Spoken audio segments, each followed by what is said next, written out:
യേശു എന്ന കഥാപാത്രത്തെ നിർത്തിക്കൊണ്ട് ചുറ്റിനും നടക്കുന്ന കൺഫ്യൂഷൻസ് ആണ് നമ്മൾ കാണുന്നത്. ഇവിടെ നമ്മൾ ശ്രദ്ധിക്കേണ്ട ഒരു കാര്യമുണ്ട്. പലപ്പോഴും നമ്മളുടെ വിശ്വാസം തന്നെ ചോദ്യം ചെയ്യപ്പെടുന്ന നിമിഷങ്ങളുണ്ട്. മറ്റുള്ളവർ ചോദ്യം ചെയ്യുന്നതല്ല, ഞാൻ തന്നെ എന്റെ വിശ്വാസം ശരിയാണെന്ന് ഒന്ന് ചോദ്യം ചെയ്യുന്ന നിമിഷങ്ങൾ ഇഷ്ടം പോലെ നോക്കും. പ്രത്യേകിച്ച് നമ്മൾ സഭയിൽ ജീവിക്കുമ്പോൾ നമുക്കറിയാം, സഭയ്ക്ക് ഒരു ചട്ടക്കൂടുണ്ട്.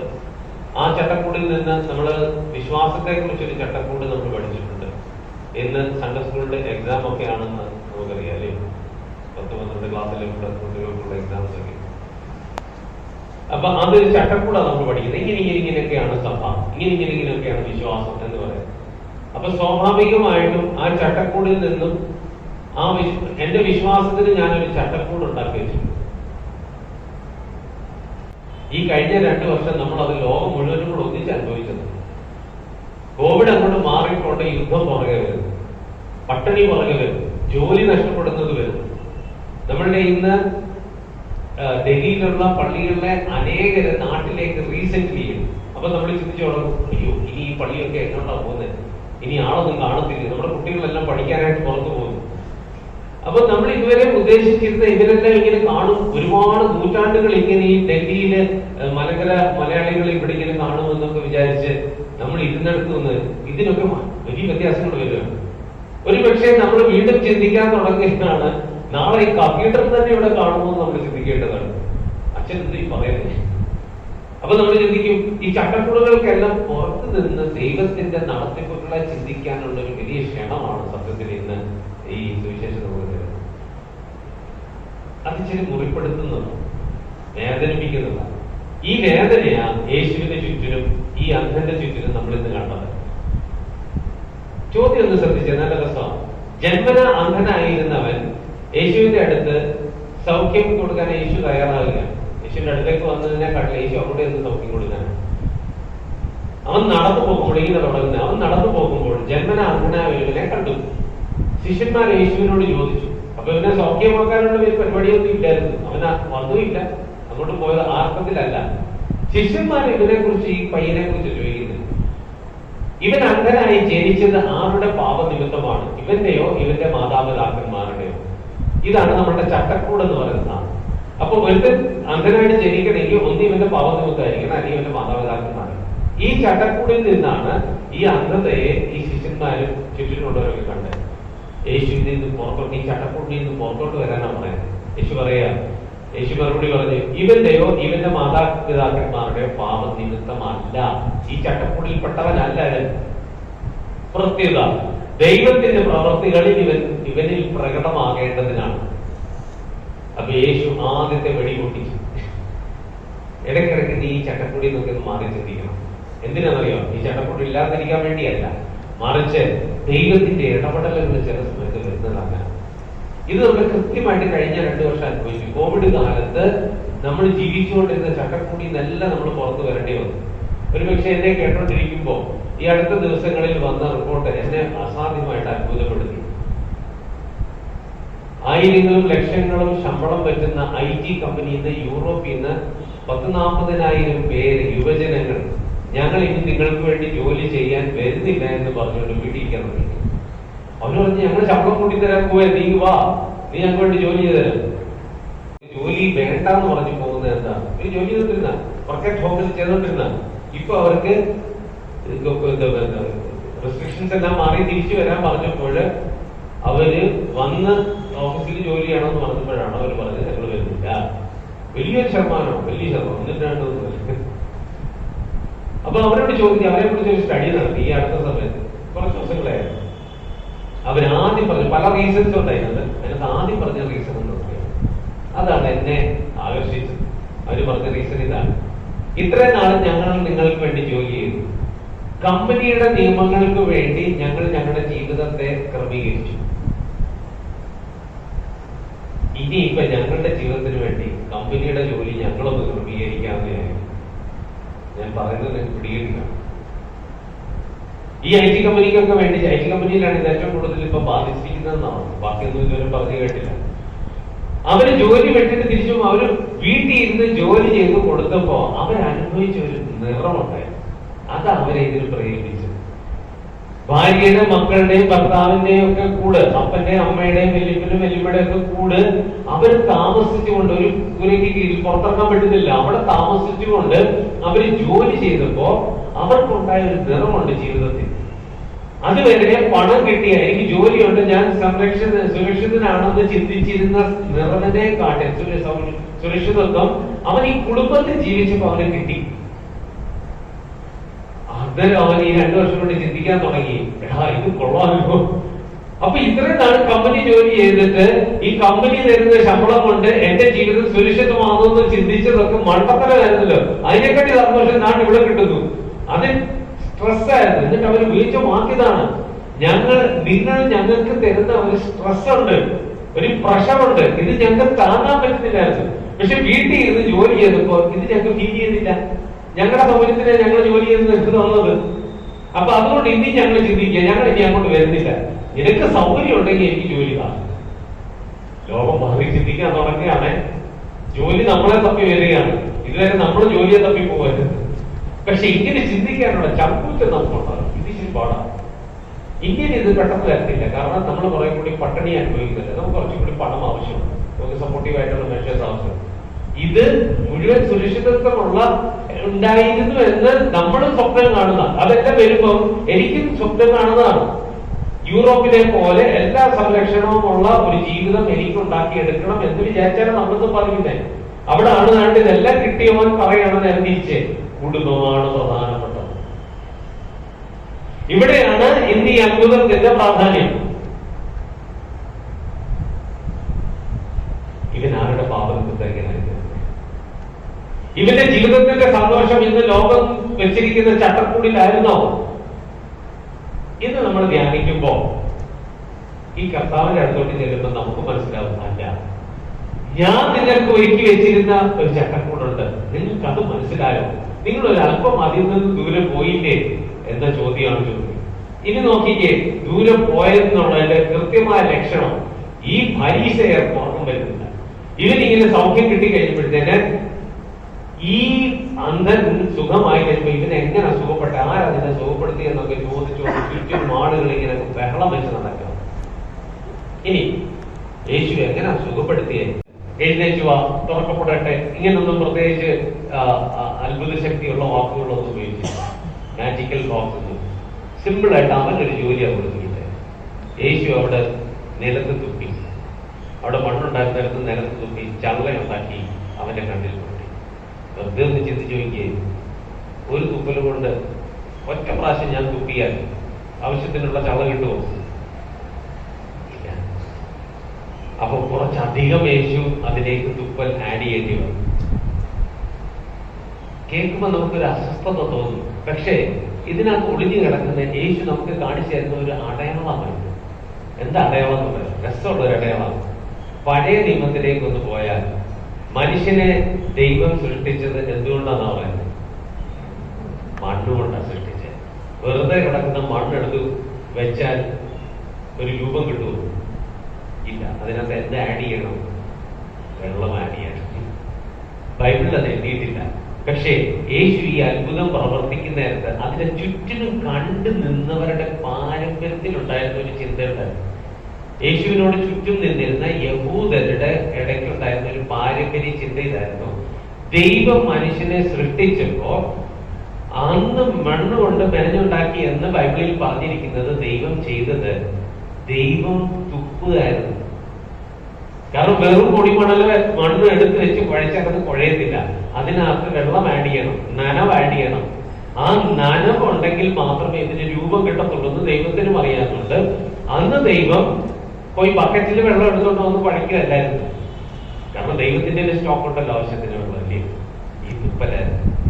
ഈ തുപ്പല് അതിനകത്ത് ആഡ് ചെയ്തിട്ട് അന്ന് ദൈവം സൃഷ്ടിച്ചത് യേശു ഈ അത്ഭുതം പ്രവർത്തിക്കുമ്പോ അതിന്റെ ചുറ്റിലും നിന്ന യഹൂദർക്ക് ഈ കഥ അറിയായിരുന്നു. അതുകൊണ്ട് അവനെയും ഇത് അത്ഭുതപ്പെടുത്തുന്നുണ്ട്. കാരണം ഇവൻ ചെയ്യുന്നത് ഇതുവരെ ആരും ചെയ്ത് കണ്ടിട്ടില്ലല്ലോ. ഇവൻ എന്തായിരുന്നു ഞങ്ങളോട് പറയാൻ ശ്രമിച്ചുകൊണ്ടിരുന്ന ഈ കഴിഞ്ഞ കാലങ്ങളിലൊക്കെ? യേശു ആരായിരുന്നു എന്നാ പറഞ്ഞുകൊണ്ടിരുന്നത് യഹൂദരുടെ ഇടയ്ക്ക്? ദൈവമായിരുന്നു എന്നാ പറയുന്നത്. ഞാൻ ദൈവം തന്നെയാ. ഈ ദിവസം മനസ്സിലാകുന്നില്ലായിരുന്നു. അതിന് കൊടുത്ത ഒരു അടയാളമായത്. ഇനി വിശുദ്ധ അഗസ്തീനോസ്, എനിക്കത് ഇഷ്ടപ്പെട്ടു, വിശുദ്ധ അഗസ്തീനോസിന്റെ വ്യാഖ്യാനം. അദ്ദേഹം പറയുന്ന ഇതാണ്: മണ്ണെന്ന് പറയുന്നത് മെറ്റീരിയലാണ്, ഇതിനകത്ത് ചേർക്കപ്പെട്ട ദൈവത്തിന്റെ തുപ്പൽ എന്ന് പറയുന്നത് പരിശുദ്ധാത്മാവാണ്, ജീവനാണ്. അപ്പൊ നോക്കാം, നല്ല രസമായിരിക്കും. അപ്പൊ നമ്മളും മനയപ്പെട്ടത് അങ്ങനെയാണ്.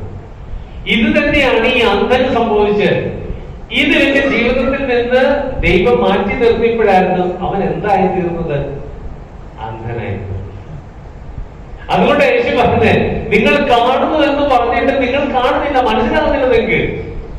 അതുകൊണ്ട് നമുക്ക് വേണ്ടത് ഈ മനസ്സിലാകലിന്റെ പ്രക്രിയയാണ്. ദൈവത്തെ എന്റെ ജീവിതത്തിൽ ചാലിച്ചെടുക്കപ്പെടണം. നനവുള്ള മണ്ണിൽ വിത്ത് വീണെങ്കിലേ വിത്ത് കിളിക്കുള്ളൂ, ഉണങ്ങിയ മണ്ണിൽ വീണാൽ കിളിക്കില്ല.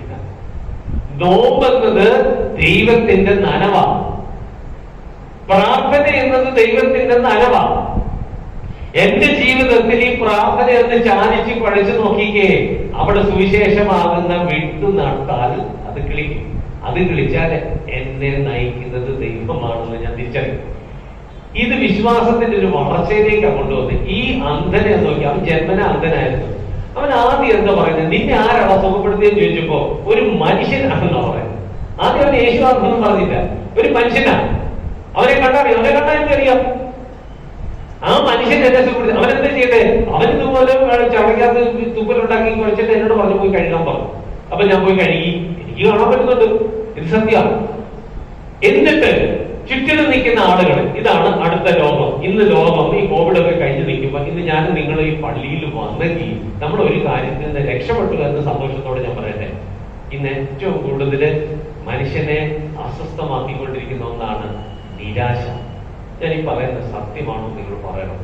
നമുക്ക് കണ്ടമാനം നിരാശ കയറിക്കൊണ്ടിരിക്കുക. അതിന് ഇംഗ്ലീഷിൽ ഉപയോഗിക്കുന്ന ഒരു വാക്കാണ് സിനിസിസം. സിനിക്കൽ എന്ന് പറഞ്ഞാൽ നിരാശയിലേക്ക് പോകുന്ന അവസ്ഥ, ഒന്നും ശരിയാകുന്നില്ല എന്നുള്ള ചിന്ത. ഇന്ന് ഇത് കണ്ടമാനം നമ്മളെ അങ്ങ് വലിഞ്ഞു മുറുക്കുക. എവിടെ നിന്ന് തുടങ്ങി? എന്റെ വീട്ടിൽ ഞാൻ ചെയ്ത് ശരിയാകുന്നില്ല, കുഞ്ഞുങ്ങൾ പഠിക്കുന്നത് ശരിയാകുന്നില്ല, ജോലി ചെയ്യുന്നത് ശരിയാകുന്നില്ല, ഭാര്യ ഭർത്താക്കന്മാര് ശരിയാകുന്നില്ല. അവിടെ നിന്ന് ഇച്ചിരി വലുതാകുമ്പോ ഇന്ന് പൊളിറ്റിക്കൽ പാർട്ടീസ് ഒന്നും ശരിയാകുന്നില്ല, സമൂഹം ശരിയാകുന്നില്ല, ട്രാഫിക് ശരിയാകുന്നില്ല, ജോലി ശരിയാകുന്നില്ല. പറഞ്ഞു പറഞ്ഞു പറഞ്ഞ് ഞായറാഴ്ച പള്ളി വരുമ്പോ പറയും പള്ളിയും ശരിയാകുന്നില്ല, എന്റെ വിശ്വാസം ശരിയാകുന്നില്ല, അച്ഛന്മാര് ശരിയാകുന്നില്ല, കമ്മിറ്റിക്കാര് ശരിയാകുന്നില്ല, മെത്രാന്മാര് ശരിയാകുന്നില്ല. ഇങ്ങനെ ഒന്നും ശരിയാകുന്നില്ല എന്ന് പറഞ്ഞിട്ടിരിക്കുക. ഇനി ഒന്ന് ശ്രദ്ധിച്ചേ, ഇത് അങ്ങോട്ട് പോയിട്ട് ഞാൻ നിരാശ അങ്ങോട്ട് കൂടുമ്പോ ഞാൻ ദൈവത്തിന്റെ അടുത്തോട്ടാണ് പോകുന്നത്, അകന്നാണ് പോകുന്നത്? വെറുതെ ഒന്ന് ചിന്തിക്കാൻ പറയാം. നിരാശ എന്നത് നമ്മുടെ ഉള്ളിൽ വന്നെങ്കിൽ, നിരാശ എന്തിന്റെ ഓപ്പോസിറ്റാണ്? എന്തിന്റെ ഓപ്പോസിറ്റാണ്? പ്രത്യാശ എന്ന് കേട്ടിട്ടുണ്ട് അല്ലേ? പ്രത്യാശയുടെ ഓപ്പോസിറ്റാണ് നിരാശ. പ്രത്യാശ ആരാ നമുക്ക് തന്നത്? ആര് തന്നതാ? അയ്യോ മറക്കരുത്, ഹോപ്പ് ദൈവം തന്ന ഒരു ദാനമാണ്. ദൈവം 3 പുണ്യങ്ങൾ നമുക്ക് ദാനമായിട്ട് തന്നിട്ടുണ്ട്. ഏതൊക്കെയാ? വിശ്വാസം, പ്രത്യാശ, ഉപമി, സ്നേഹം. അപ്പൊ വിശ്വാസം, പ്രത്യാശ, ഉപമി, ഇതിനകത്തുള്ള വളരെ പ്രധാനപ്പെട്ട ഒന്നാണ് പ്രത്യാശ. പ്രത്യാശ ദൈവം തന്ന ദാനമാണെങ്കിൽ അതെന്റെ ഉള്ളിൽ നിരാശയായി മാറുന്നെങ്കിൽ ഇവിടെ ആര് കയറി പണിയുന്നുണ്ടായിരിക്കും? ഉറപ്പിച്ചോ? സാത്താൻ കയറി പണിയുന്നുണ്ടെന്ന് ഉറപ്പിച്ചോ?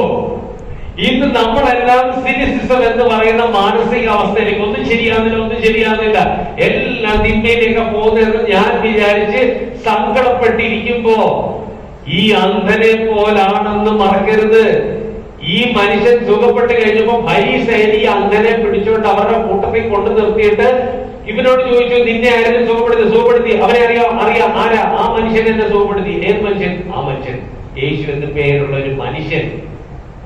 എന്നിട്ട് ഇവൻ പറയാം, അവൻ ഈ ഫരീസയര്, നിയമത്തിന്റെ ചട്ടക്കൂടി നിൽക്കുന്നവര് പറയുകയാണ്, ഈ യേശു എന്ന് പറയുന്ന മനുഷ്യൻ പാപിയാണ്.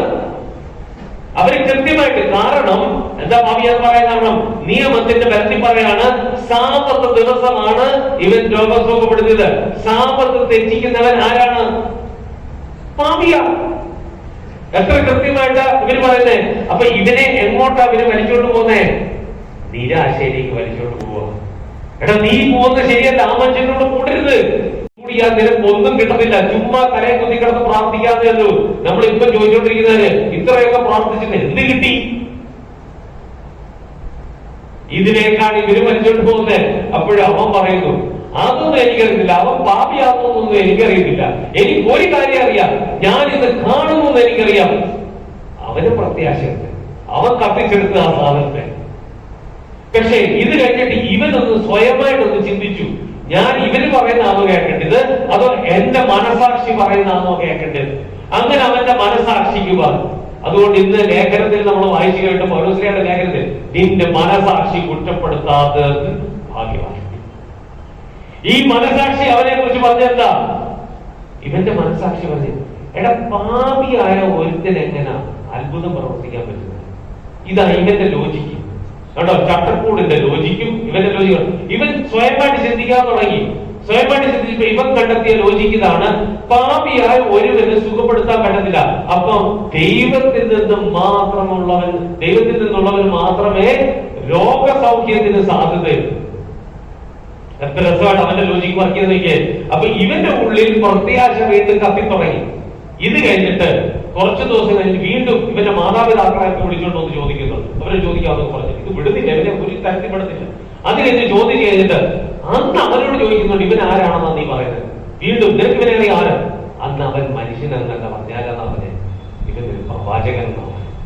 അടുത്ത സ്റ്റേജിലേക്ക് വളർന്നു നിൽക്കുന്നത് രസം. എന്റെ ആ വളർച്ച രസമായിട്ടാണ് യോഹന്നാൻ സ്ത്രീയായത് അവതരിപ്പിച്ചേക്കുന്നത്. ഇത് കഴിഞ്ഞിട്ട് ഈ സൗഖ്യം കിട്ടിയ അല്ലെങ്കിൽ ഈ കാണാൻ പറ്റുന്ന ഈ മനുഷ്യൻ ഇവനെ പുറത്താക്കി. ഇവൻ ശരിയല്ലെന്ന് പറഞ്ഞിട്ട് ഈ കൂട്ടായ്മയിൽ നിന്ന് ഇവനെ പുറത്താക്കി. ഇവൻ ശരിയെത്തുന്നു. അത് കഴിഞ്ഞിട്ട് വീണ്ടും ഇവനെ പുറത്താക്കി എന്ന് പറഞ്ഞിട്ട് യേശു വന്നൊരു ദിവസം ഇവനെ കാണുന്നു. അതാണ് നമ്മൾ അവസാനത്തേക്ക് വായിച്ചത്. ഇവനെ പുറത്താക്കിയെന്ന് പറഞ്ഞ് അവർ അവനെ പുറത്താക്കിയെന്ന് യേശു കേട്ടു. അവനെ കണ്ടപ്പോൾ യേശു ചോദിച്ചു. അപ്പൊ ഈ പുറത്താക്കപ്പെട്ടവന്റെ അവിടെ യേശു ചോദിക്കുകയാണ്, മനുഷ്യപുത്രനിൽ നീ വിശ്വസിക്കുന്നു? യേശു ഡയറക്റ്റായിട്ട് ചോദിക്കുക, മനുഷ്യപുത്രൻ നീ വിശ്വസിക്കുന്നു? അവൻ ചോദിച്ചു. അവനൊരു മറുപടി ചോദിക്കുകയാണ്, കർത്താവേ, ഞാൻ അവനെ വിശ്വസിക്കേണ്ടതിന് അവൻ ആരാണ്? ക്ലാരിറ്റിയിലേക്ക് വരിക. അവൻ കുറച്ചുകൂടെ കൃത്യമായിട്ട് ചോദ്യങ്ങൾ ചോദിച്ച് ക്ലാരിറ്റി അവന്റെ ബോധ്യത്തിലേക്ക് വരികയാണ്. യേശു മറുപടി പറഞ്ഞതാ, നിന്നോട് സംസാരിക്കുന്നവൻ അവൻ തന്നെ. ഇത് കഴിഞ്ഞിട്ട് 38-ാമത്തെ വാക്യത്തിൽ 9-ാം അധ്യായം യോഹന്നാൻ സ്ലീഹായുടെ സുവിശേഷത്തിൽ ഇവന്റെ പ്രഖ്യാപനം ശ്രദ്ധിച്ചോളൂ. ഇവൻ പറയുന്ന മറുപടി ശ്രദ്ധിച്ചോളൂ. കർത്താവേ, ഞാൻ വിശ്വസിക്കുന്നു എന്ന് പറഞ്ഞുകൊണ്ട് അവൻ യേശുവിനെ പ്രവചിച്ചു. വണങ്ങി. കമ്പം ക്ലോസ്. അവന്റെ വളർച്ച നോക്കിക്കേ. അന്ധനായിരുന്നു. അത് കഴിഞ്ഞിട്ട് അവനൊരു മനുഷ്യനെ കണ്ടു. അവൻ പ്രവാചകനായിരുന്നു പറയുന്നു. അവസാനം പറയുന്നു, നീയാണ് എന്റെ കർത്താവ്. പ്രത്യാശയുടെ ഏറ്റവും വലിയ മകുടമായ വിശ്വാസത്തിലേക്ക് അവൻ വരികയാണ്. ഇന്ന് നോമ്പ് നിരാശയുടെ സിനിസിസം എന്ന ഒരു അപകടം പിടിച്ച അവസ്ഥയിലൂടെ നമ്മൾ കടന്നു പോകുമ്പോൾ സത്യത്തിൽ നോമ്പിൽ അങ്ങോട്ട് ചാലിച്ച് നമുക്ക് അങ്ങോട്ട് മുന്നേറാം. യേശുവിന്റെ അടുത്തേക്ക് പോയ പ്രത്യാശയല്ലാത്ത ഒന്നും നമുക്ക് കിട്ടാനില്ല. അവിടുന്ന് പ്രത്യാശ കിട്ടത്തുള്ളൂ, അവിടുന്ന് സ്നേഹം കിട്ടത്തുള്ളൂ. നമ്മളോട് പറയാൻ ശ്രമിക്കുന്നത് ഇതാണ്, നീ എന്തിനാ പേടിക്കുന്നത്? ഞാൻ പേടിക്കണ്ട. അതുകൊണ്ട് ഈ 40-ാമത്തെ ദിവസം നോമ്പ് തീരാൻ ഇനി ഏതാനും ദിവസങ്ങൾ മാത്രമുള്ളപ്പോ ഇന്ന് ഈ വിശുദ്ധ കുർബാനയില് നമുക്ക് ഈ ഭാരമൊക്കെ അങ്ങോട്ട് ഇറക്കി വെക്കാൻ പറ്റുമോ? ഈ നോമ്പില് ഈ നോമ്പ് നമുക്ക് പ്രത്യാശ തരുന്ന നിരാശയല്ല. എല്ലായിടത്തോടെ എന്നെ ജനിക്കും, പേടിക്കണ്ട. പക്ഷെ വിശ്വാസത്തോടുകൂടി പ്രത്യാശയോടുകൂടി ഈ യേശുവിന്റെ അടുത്തെത്തി നമുക്കും പറയാം, നമുക്കും അവന്റെ തുപ്പലൊന്ന് കലക്കി, എന്റെ ജീവിതത്തിന്റെ തുപ്പലൊന്ന് കലക്കി ഇതൊരു നനവുള്ളതാക്കി തീർക്കാൻ ദൈവം നമ്മളെ സഹായിക്കും.